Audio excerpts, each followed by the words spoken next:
अब हम प्रेमचंद की सर्वश्रेष्ठ कहानियों का संकलन आरंभ कर रहे हैं, जो कि अमृत राय द्वारा संपादित की गई है।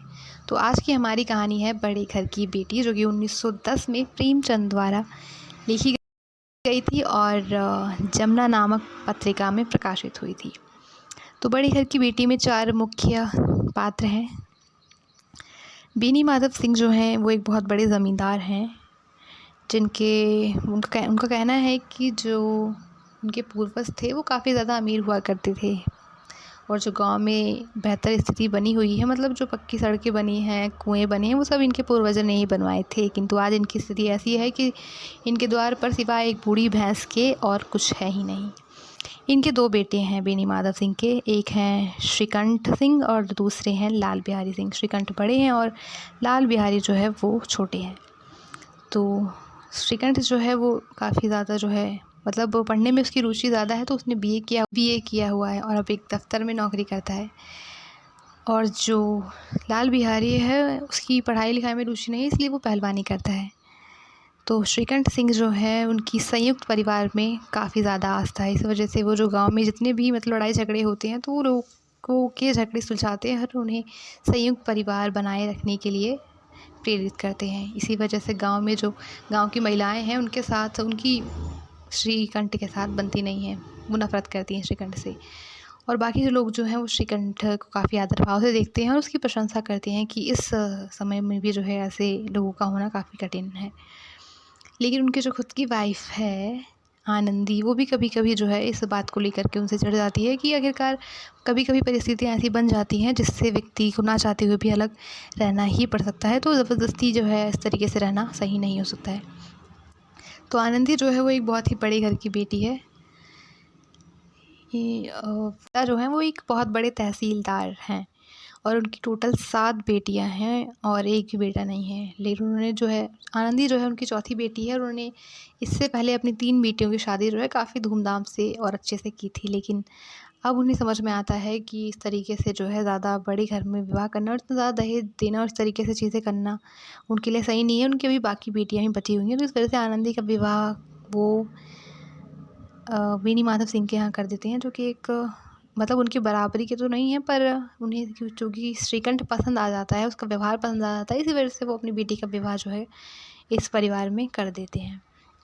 जब आनंदी घर में आई थी तो मतलब अपने साथ वो काफ़ी जो है महंगी चीज़ें लेकर आई थी, लेकिन जब उसने यहाँ पर आकर देखा कि चीज़ें जो हैं उतनी अच्छी नहीं हैं, तो फिर उसने समझा कि परिस्थितियों के अनुसार उसे अपने आप को ढालना चाहिए, और उसने अपने आप को इन परिस्थितियों में ढाल लिया और अपनी महंगी वस्तुओं का प्रयोग करने के बजाय उसने सस्ती और उसी प्रकार के माहौल में रहने वाली वस्तुओं का प्रयोग करना आरंभ कर दिया।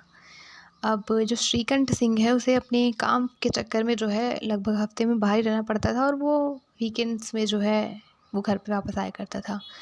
तो ऐसे ही जो श्रीकंठ होता है वो काम से बाहर चला जाता है, और एक दिन जो श्रीकंठ होता है, मतलब जो लाल बिहारी है, वो एक चिड़िया मार करके लेके आता है और अपनी भाभी से कहता है कि इसका मांस बना दीजिए। तो आनंदी मांस बना देती है। घर में चूँकि पाव भर घी होता है, तो अब वो बड़े घर की बेटी होती है, तो उसके घर पे तो शायद चीज़ें ऐसी ही होती होंगी, तो फिर वो पाव भर जो पूरा घी है उठा कर के मांस में ही डाल देती है। उसके बाद जब लाल बिहारी खाने के लिए बैठता है तो उसकी दाल में घी नहीं होता है, तो वो पूछता है कि भाभी दाल में घी क्यों नहीं है।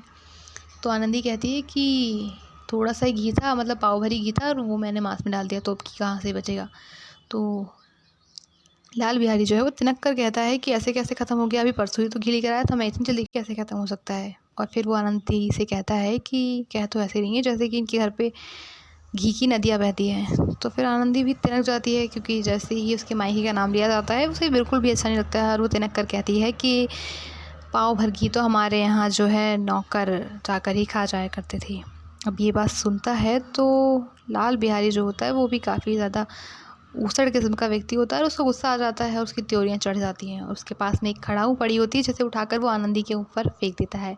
अब आनंदी जो है अपना हाथ आगे लगा देती है, जिससे कि उसकी उंगली में चोट लग जाती है और सर उसका बच जाता है। अब ये पूरा वाक़या होने के बाद जो आनंदी है वो भर कर बैठ जाती है और सोचती है कि जब श्रीकंठ आएगा तो उससे ये सारी की सारी कहानी बताएगी।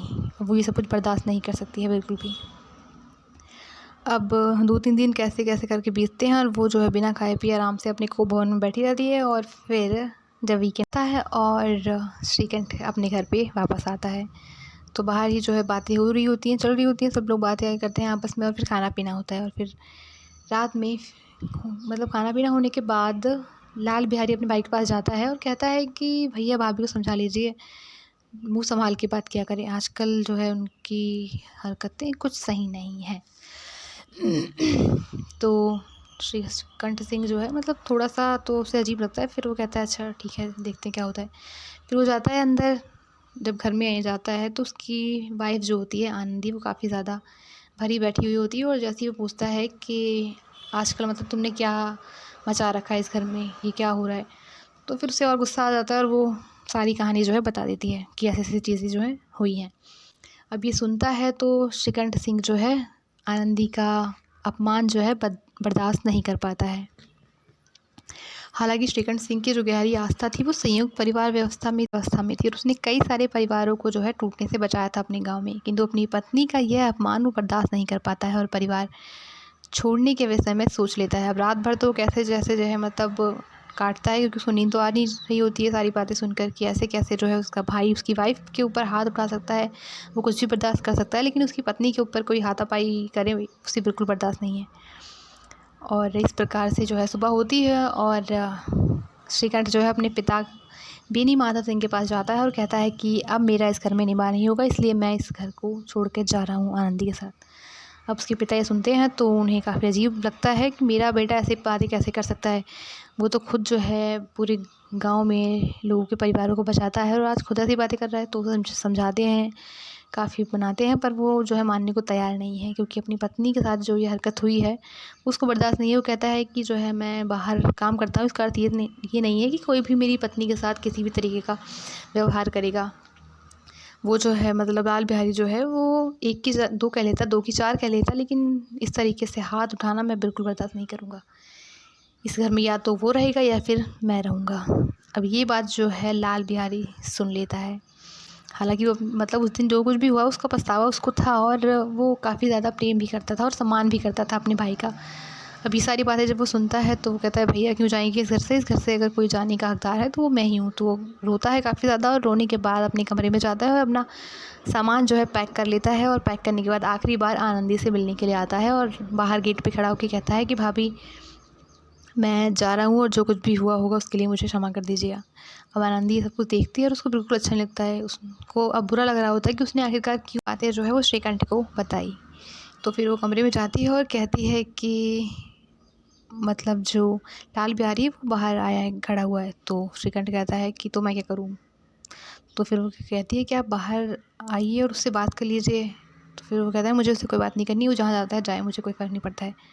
तो आनंदी बाहर आती है क्योंकि श्रीकंठ तो आता नहीं है, वो कितना मनाती है पर वो नहीं मानता है। तो फिर वो खुद ही बाहर आकर कहती है और लाल बिहारी को रोकने का प्रयास करती है, पर लाल बिहारी जो है वो रुकने को तैयार नहीं है, क्योंकि जब भैया ने उसको ऐसी बातें कर दी है जिसका वो इतना सम्मान करता था तो फिर उसका इस घर में रुकने का कोई अर्थ नहीं है। तो वो जाना चाह रहा है और आनंदी जो है उसको मना रही है और फिर आखिरकार वो अपनी कसम देती है कि तुम यहाँ से कहीं नहीं जाओगे। अब ये सारी बातें जब सुनता है श्रीकंठ तो उसको उसका दिल भी जो है पिघल जाता है और वो बाहर आता है और फिर अपने भाई को जो है गले लगाता है। दोनों आपस में गले लगकर रोने लग जाते हैं और क्षमा याचना जो है लाल बिहारी वो करता है अपने भाई से। और इस प्रकार से इतने में ही जो बेनी माधव सिंह है वो बाहर से अंदर आते हैं और देखते हैं ये बुरा दृश्य तो समझ जाते हैं कि आखिरकार दोनों भाइयों के बीच का जो मन मुटाव है वो ख़त्म हो चुका है और दोनों जो हैं एक हो चुके हैं। और इस प्रकार से वो देखते हैं और खुश हो जाते हैं और फिर आनंदी की ओर देखते हैं और कहते हैं कि ऐसी ही होती हैं बड़े घर की बेटियाँ। तो इस प्रकार से ये जो कहानी है यहीं पर इसका एंड हो जाता है। तो स्पष्ट है कि ये जो कहानी है संयुक्त परिवार तथा हृदय परिवर्तन जैसे पारिवारिक भारतीय मूल्यों पर आधारित है, जिन्हें आगे चलकर महात्मा गांधी ने स्वाधीनता आंदोलन में अत्यधिक महत्व दिया है।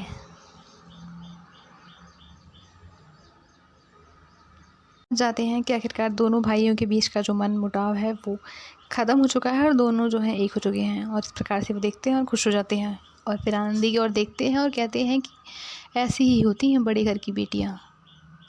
तो इस प्रकार से ये जो कहानी है यहीं पर इसका एंड हो जाता है। तो स्पष्ट है कि ये जो कहानी है संयुक्त परिवार तथा हृदय परिवर्तन जैसे पारिवारिक भारतीय मूल्यों पर आधारित है, जिन्हें आगे चलकर महात्मा गांधी ने स्वाधीनता आंदोलन में अत्यधिक महत्व दिया है।